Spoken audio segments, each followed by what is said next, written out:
अस्सलामुअलैकुम स्टूडेंट्स।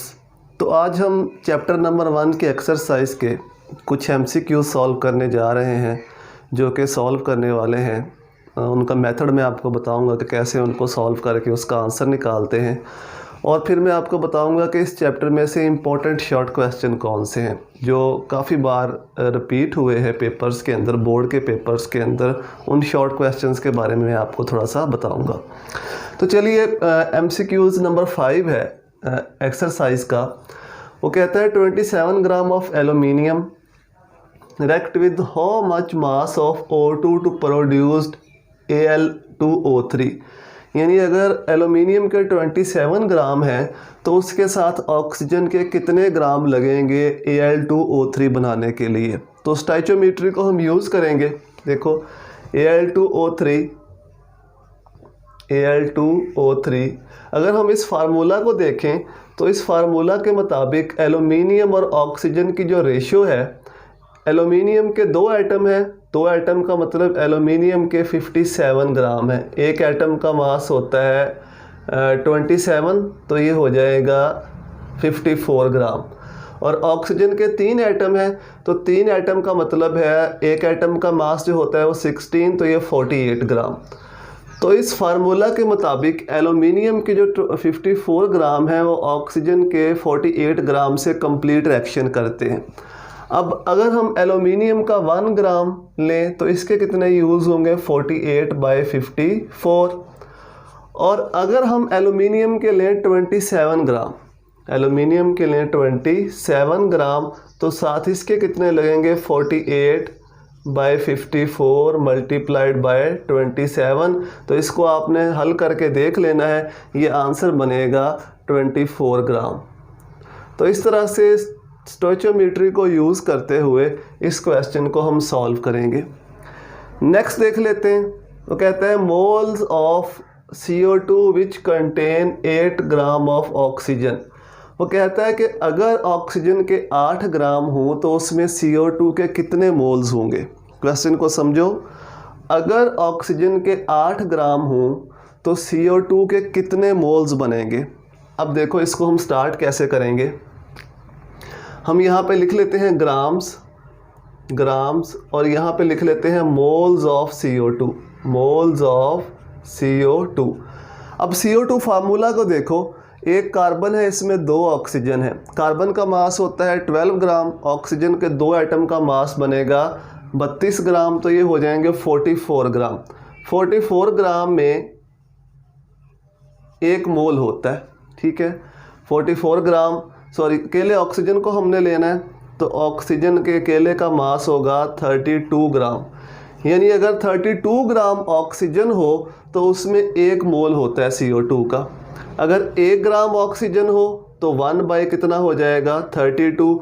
और अगर 8 ग्राम ऑक्सीजन हो तो उसमें कितने मोल होंगे, 1/32 मल्टीप्लाइड बाय 8।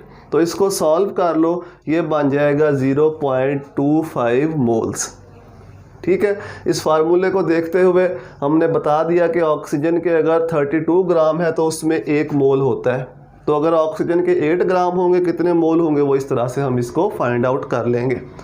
चलिए अब नेक्स्ट MCQ को देखते हैं कि उसमें वो हमसे क्या पूछता है। वो कहता है कि largest number of molecules are present. Largest number of molecules are present, किसके अंदर लार्जेस्ट नंबर ऑफ मॉलिक्यूल्स हैं। तो ये एवोगैड्रोस नंबर वाला फार्मूला यूज़ करके हम इसको फाइंड आउट करेंगे। वैसे सिंपल अगर आप देखें तो जिसका मॉलिक्यूलर मास कम होगा उसी में ज़्यादा लार्जेस्ट नंबर ऑफ मॉलिक्यूल्स बनेंगे, क्योंकि फार्मूला क्या होता है, given mass by molar mass multiplied by Avogadro's number. तो जितना मोलर मास कम होगा उतने ही चांसेस ज़्यादा होते हैं कि नंबर ऑफ मॉलिक्यूल्स ज़्यादा आएँ। तो ये सॉल्व करके आपको निकालना पड़ेगा, सिंपल है। इसमें अगर हम देखें तो वाटर का मॉलिक्यूलर मास सबसे कम होता है, तो वाटर के मॉलिक्यूल्स ज़्यादा आने चाहिए। ये मैंने वैसे जर्नल आपको बताया है, आपने सॉल्व करके इसको देखना है। और लास्ट है 1 मोल ऑफ SO2 कंटेन। अगर हमारे पास SO2 का 1 मोल हो तो इनमें से क्या हो सकता है, इतने ऑक्सीजन एटम, इतने सल्फ़र SO2 के मॉलिक्यूल, इतने सल्फ़र के एटम, और 4 ग्राम एटम्स ऑफ SO2। अब इसमें ये भी पॉसिबल नहीं है और ये भी पॉसिबल नहीं है, क्योंकि 1 मोल है तो 1 मोल के अंदर इतने मालिक्यूल तो नहीं होंगे, वो तो एवोगैड्रोस नंबर होंगे 6.02 10⁻23। तो ये भी पॉसिबल नहीं है, ये भी नहीं है। अब इन दोनों में से कोई एक आंसर होगा। देखो, अगर SO2 का 1 मोल हो, SO2 का 1 मोल, तो उसमें 1 मोल में 1 मोल सल्फ़र होगा, 1 मोल सल्फ़र, और 2 मोल जो होंगे वो किसके होंगे? ऑक्सीजन के। 2 मोल ऑक्सीजन, ये फार्मूला से हमें पता चल जाता है। 1 मोल सल्फ़र का है और 2 मोल ऑक्सीजन के। और 1 मोल सल्फ़र का है तो इसमें एवोगैड्रोस नंबर पार्टिकल होंगे 6.02 10⁻23। इसमें कितने होंगे? इसके 2 मोल्स हैं तो 2 मल्टीप्लाइड बाय एवोगैड्रोस नंबर 6.02 10⁻23, क्योंकि एवोगैड्रोस नंबर का फार्मूला क्या होता है? Moles multiplied by Avogadro's number. तो सल्फ़र का 1 मोल है तो 1 मोल को एवोगैड्रोस नंबर से मल्टीप्लाई कर दो, यानी 1 को एवोगैड्रोस से मल्टीप्लाई कर दो। ऑक्सीजन के 2 मोल्स हैं तो 2 को एवोगैड्रोस से मल्टीप्लाई कर दो। अब देखो इनमें से कौन सा सही आएगा? ये तो नहीं होगा, क्योंकि ऑक्सीजन के 2 मोल्स हैं, सल्फ़र का 1 मोल है तो सल्फ़र के इतने पार्टिकल्स जो हैं वो मौजूद होंगे। तो ये इसका करेक्ट आंसर होगा। एवोगैड्रोस नंबर को यूज़ करते हुए हम इसको फाइंड आउट करेंगे। तो यही 4 MCQs थे जो सॉल्व करने वाले थे, वो मैंने आपको बता दिया कैसे सॉल्व करने हैं। अब मैं कुछ इंपॉर्टेंट शॉर्ट क्वेश्चंस का आपको बता देता हूँ कि जो ज़्यादा बार एग्ज़ाम में आए हुए हैं। इसका ये मतलब नहीं है कि इन्हीं में से आएगा, इसके अलावा और भी कुछ आ सकते हैं।